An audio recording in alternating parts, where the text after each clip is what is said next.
या मालिकेच्या आजच्या भागामध्ये आपण पाहणार आहोत अहिल्या पारूला म्हणत असते, 1 मिनिट तुझा मास्क काढशील, मला चेहरा बघायचा आहे तुझा. पारू मात्र खूप घाबरलेली असते. एवढ्यातच दामिनी उठते आणि म्हणते, वहिनी थांबा थांबा, मला सुद्धा कधीपासून हिचा चेहरा बघायचा होता. असं म्हणून दामिनी पारूच्या जवळ येते. पारूच्या जवळ येऊन दामिनी पारूच्या तोंडावरचं मास्क खाली करते आणि बघते तर काय, ती पारू असते.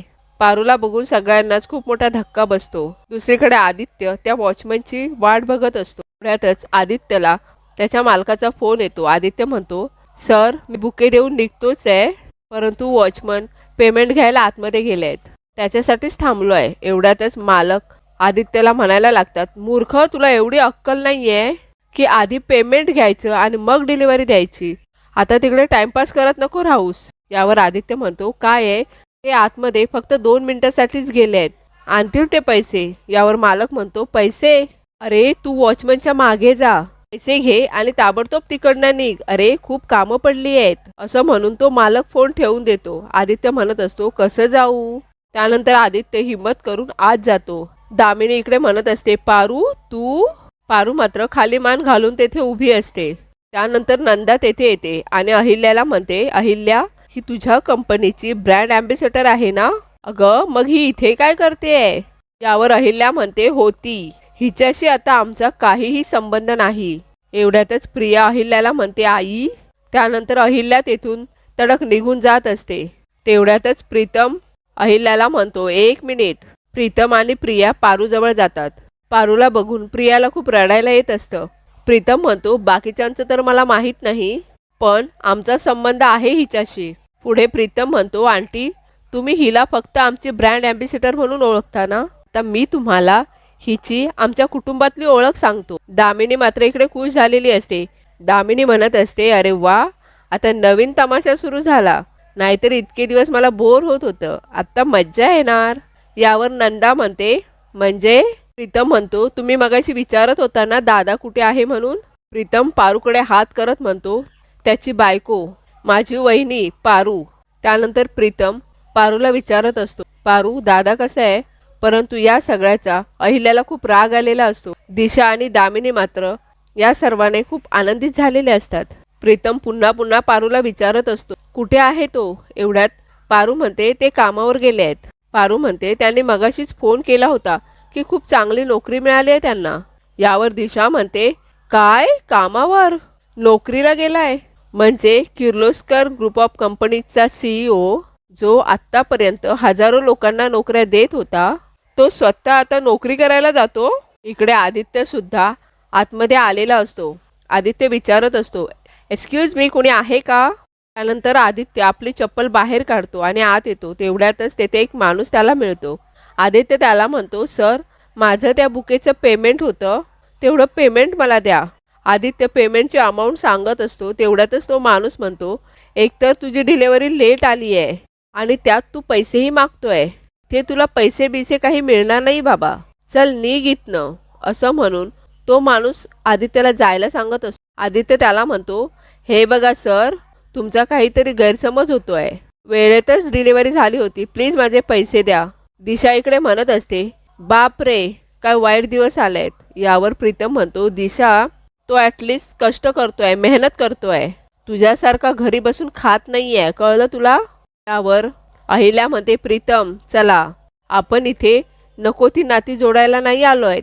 यावर प्रीतम म्हणतो, आई तू आपल्या घरात पारूशी बोलायचं नाहीये असं सांगितलंयस मला, हे आपलं घर नाहीये, इथे मी बोलू शकतो. यावर पारू म्हणते, प्रीतम सर, आपण भेटलो याचा आनंदच झालाय मला, पण तुम्ही देवी आईंचा शब्द मोडू नका, तुम्ही इकडनं जा प्लीज. त्यानंतर प्रीतम आणि प्रिया दोघेही पारूला नमस्कार करायला जात असतात. पारू म्हणत असते, काय करताय हे तुम्ही? त्यानंतर प्रीतम पारूला दादाची काळजी घे असं म्हणतो. पारू प्रियाला म्हणते, प्रिया मॅडम, देवी आईंची आणि श्रीकांत सरांची काळजी घ्या. त्यानंतर अहिल्या सर्वांना चला असं म्हणून थेट निघून जाते. त्यामागून दामिनी, दिशा, प्रिया आणि प्रीतम सुद्धा तेथून निघून जातात. दुसरीकडे आदित्य त्या माणसाला म्हणत असतो, सर प्लीज माझे पैसे द्या मला. Sir I am sorry, me request करतो तुम्हाला, प्लीज माझे पैसे मला द्या, माझा बॉस मला नोकरीवरून काढून टाकेल. नंतर तो माणूस तो बुके आदित्यच्या अंगावर फेकतो आणि म्हणतो, हा घे तुझा बुके आणि चल निघ इथनं. आदित्य म्हणतो, सर तुम्ही असं का करताय? तुम्हाला जर बुके नको होता तर मला सांगायचं ना आणि माझ्या हातात द्यायचा ना, फेकला कशाला? यावर तो माणूस म्हणतो, आता तू मला शिकवणार? आदित्य म्हणत असतो, हे बघा मी तुम्हाला शिकवत नाहीये. तो माणूस मात्र आदित्यला मारत असतो. त्यानंतर तो माणूस आदित्यची कॉलरही पकडतो. आदित्यची कॉलर पकडून तो माणूस आदित्यला धक्का मारतो आणि आदित्यला खाली पाडतो. तेवढ्यातच तेथून अहिल्या बाहेर जायला येते आणि हे सगळं दृश्य पुन्हा अहिल्या बघते. आदित्य अहिल्याला बघून आई असं म्हणतो. हे सर्व बघून दिशा, दामिनी यांना मात्र खूप आनंद झालेला असतो. परंतु प्रिया आणि प्रीतमला हे सर्व बघून खूप मोठा धक्का बसतो. अहिल्या मात्र आदित्यला इग्नोर करून तेथून निघून जाते. प्रीतम आणि प्रिया दोघेही धावतच आदित्यकडे जातात. प्रीतम त्या माणसाला ओरडू लागतो. प्रीतम म्हणतो, अक्कल आहे का तुला? माहिती आहे का कोण आहे तो? असं कसं वागू शकतोस तू? आदित्य म्हणत असतो, प्रीतम जाऊ देत. पारू सुद्धा हे सगळं बघत असते. अहिल्या मात्र सर्वांना सांगत असते, चला आत्ता. आदित्य आणि प्रीतम एकमेकांना घट्ट मिठी मारतात आणि दोघेही रडत असतात.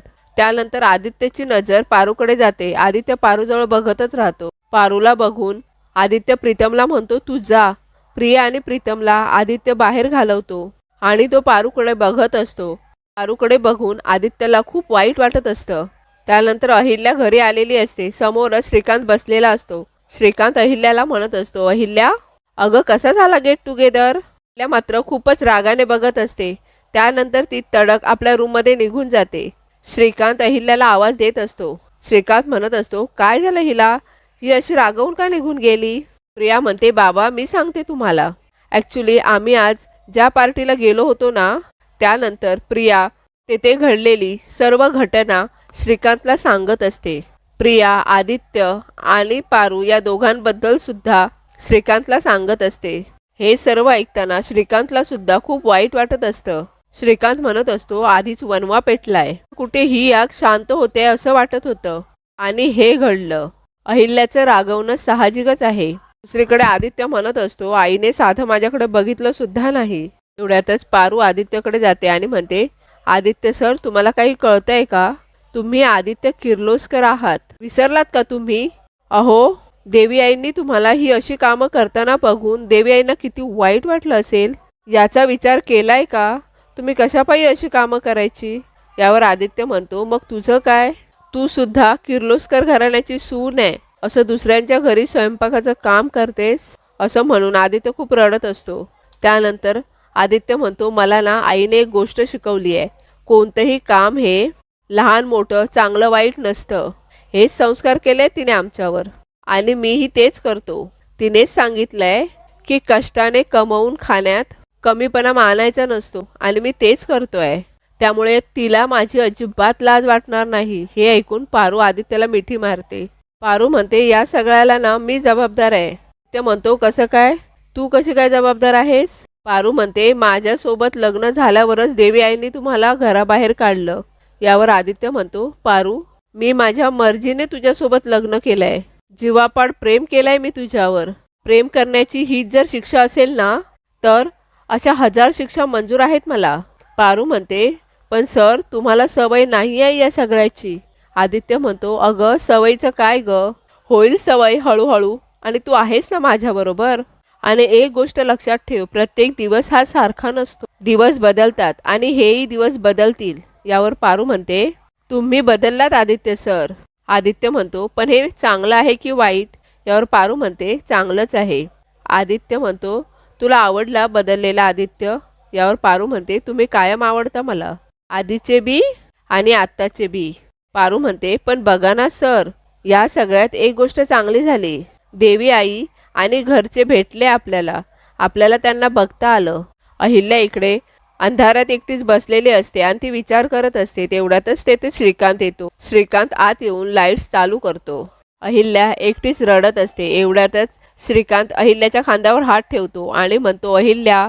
तेवढ्यातच अहिल्या म्हणते, श्रीकांत मला आता कोणाशीही बोलायचं नाही आहे, प्लीज मला एकटं सोड. यावर श्रीकांत म्हणतो, अहिल्या आपल्या इतक्या वर्षांच्या संसारात मी कधीही तुला एकटं सोडलं नाही, मग आज कसा सोडेन? माझ्यासमोर आदित्य आणि पारूसाठी रडता येत नाहीये ना? यावर अहिल्या म्हणते, माझा काय संबंध त्या मुलीशी? का रडू मी तिच्यासाठी? यावर श्रीकांत म्हणतो, अहिल्या, आज मी पहिल्यांदा ओळखतोय का तुला? अगं, इतक्या वर्षांचा संसार आपला. तू कितीही असं वरवर दाखवत असलीस ना की पारूचा आणि तुझा काहीही संबंध नाहीये, तरी सुद्धा तू पारूवर किती प्रेम करतेस हे मला माहिती आहे. आणि तुझ्या मनालाही हे चांगलंच माहिती आहे. दाखवत नाहीयेस एवढंच. त्यानंतर अहिल्या म्हणते, श्रीकांत, मला त्या मुलीचं नावही ऐकायचं नाहीये. त्यामुळे पुन्हा पुन्हा त्या मुलीचं नाव माझ्यासमोर घेऊ नकोस प्लीज. यावर श्रीकांत म्हणतो, ठीक आहे, पारूसाठी नाही, परंतु आदित्यसाठी तरी रडत होतीस ना? खरं सांग.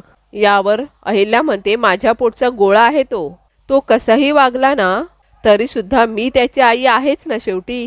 चांदीचा चमचा तोंडात घेऊन जन्माला आलेला मुलगा आहे हा. जगातली सगळी सुख आपण त्याच्या पायाशी आणून ठेवली, पण आज मी त्याला एका डिलिव्हरी बॉयच्या वेशात बघितलं. तो बोर्ड दाखवेल ती गाडी त्याला आपण आणून दिली आहे, पण आज डिलिव्हरी बॉय बनून तो दारोदारी भटकतोय.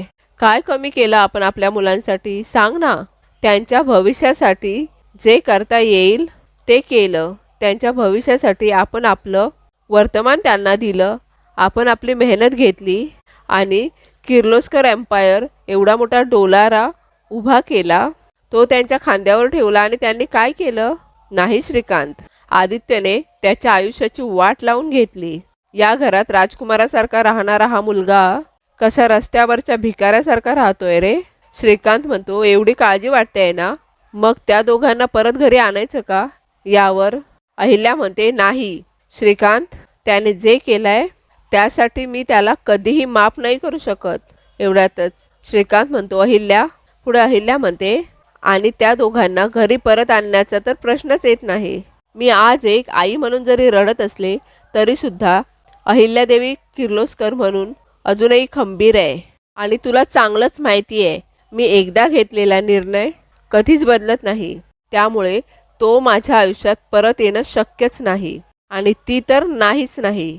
दुसरीकडे आदित्य पारूला खाली बसवतो आणि पारूला म्हणतो, मला तुला आईसारखं मोठं झालेलं बघायचंय. पारू म्हणते, कसं शक्य आहे हे? आदित्य सर, माझी आणि देवी आईंची तुलनाच होऊ शकत नाही. मी देवी आईंच्या पायाच्या धुळी समान आहे. ना धड माझं शिक्षण झालंय, ना धड मला जग कळतंय. उगाच काय बी बोलू नका. आदित्य म्हणतो, पारू, आणि राहिला प्रश्न शिक्षणाचा. अगं, शिक्षणाला वयाचं बंधन नसतं. आदित्य म्हणतो, मला सांग, कितवीपर्यंत शिकली आहेस? यावर पारू म्हणते, 10वी. आदित्य म्हणतो, झालं तर मग आपण डायरेक्ट 12वीची परीक्षा देऊयात. आदित्य म्हणतो, मी घेईन तुझा अभ्यास. त्यानंतर आदित्य पारूला विचारतो, तुझी तयारी आहे ना? यावर पारू म्हणते, आदित्य सर, तुमची तयारी असेल तर माझी तयारी असायला काय हरकत आहे? आदित्य सर, तुमचा विश्वास आहे ना माझ्यावर? मग तुम्ही म्हणताय ना तसं करूयात. मी शिकेन बी आणि आपल्या संसाराला हातभार बी लावेन. चालेल ना? यावर आदित्य, चालेल की, असं म्हणतो. पुढे आदित्य म्हणतो, पारू, तू बघ, एक ना एक दिवस ना आईला आपल्या दोघांचा खूप अभिमान वाटेल आणि ती आनंदाने आपल्याला स्वीकारेल. बघ तू. अशाच नवनवीन व्हिडिओंच्या अपडेटसाठी रिव्ह्यू विथ सौम्या या आपल्या चॅनलला सबस्क्राईब करा.